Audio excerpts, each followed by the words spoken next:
Welcome to the Talking Book channel. And yes, today I'm going to talk about this book called Brief Answers to the Big Questions by Stephen Hawking.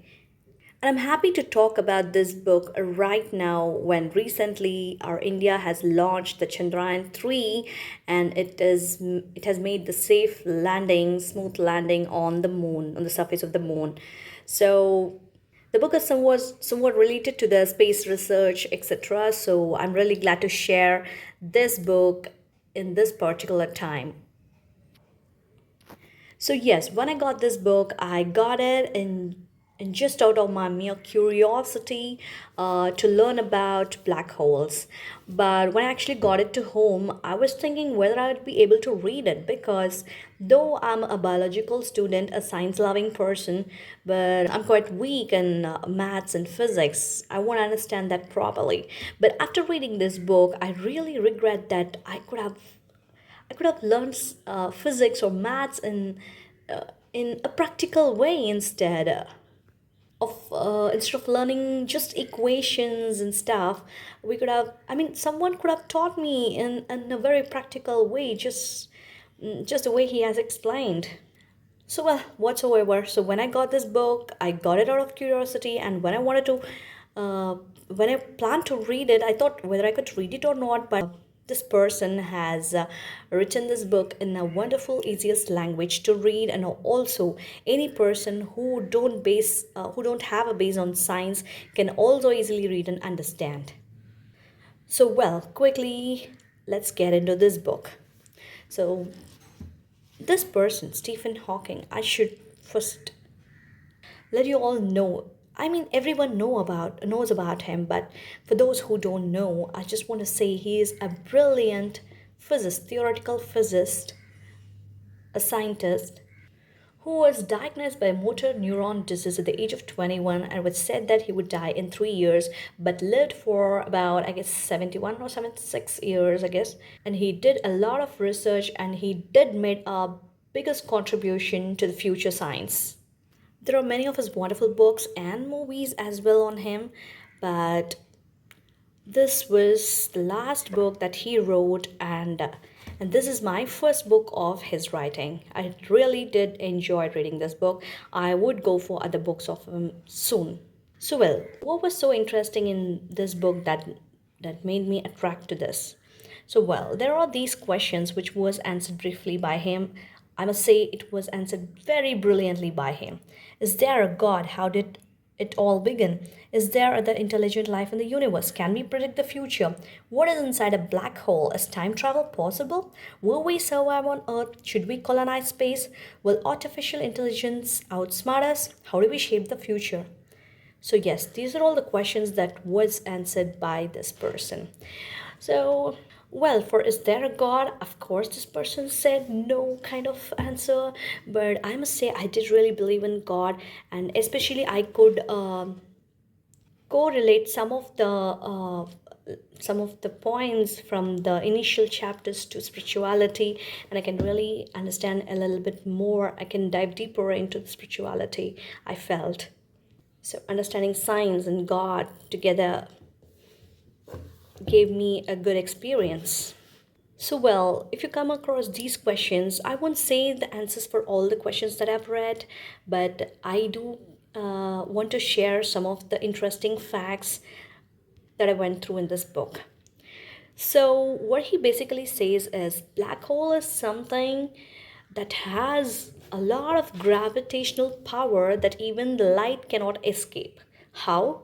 Well, you got to check out this book. And then he also says that time travel is possible, wormhole is possible. What, why, how? Well, you got to read this book then. And also for his question on should we colonize space, well, I will tell you. But before that, we also come across people who says whether the space research is all important or what, because we already have a lot of problems on Earth and we have to solve it. And why do we go for these kind of space research and invest a lot of money in that? I just want you to answer. I just want to answer to this in a simple way that that we all save for our future, right? Though we spend on the present things, though we spend little amount on our present enjoyments, we did save a little penny. I mean, 1 or 2 rupees to the future, right? So, in the same way, we have to spend on these projects, the future, our future.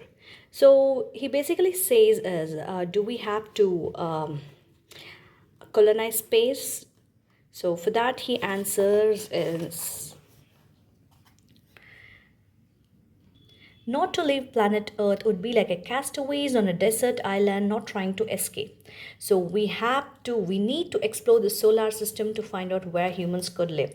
So we have to do it because we already made the planet Earth a hell. We have emptied all the resources. So now we have to go out. We are highly populated. There'll be no space in the future.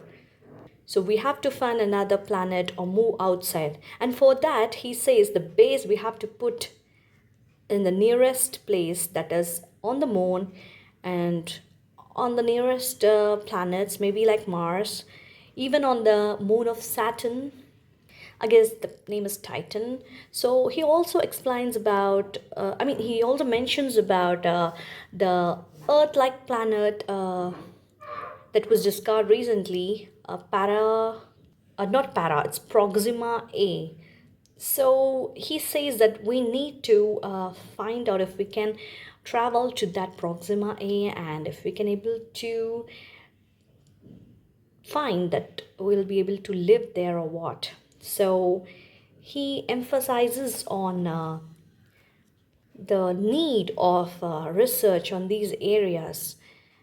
The space research is really important, is what he's emphasizing on.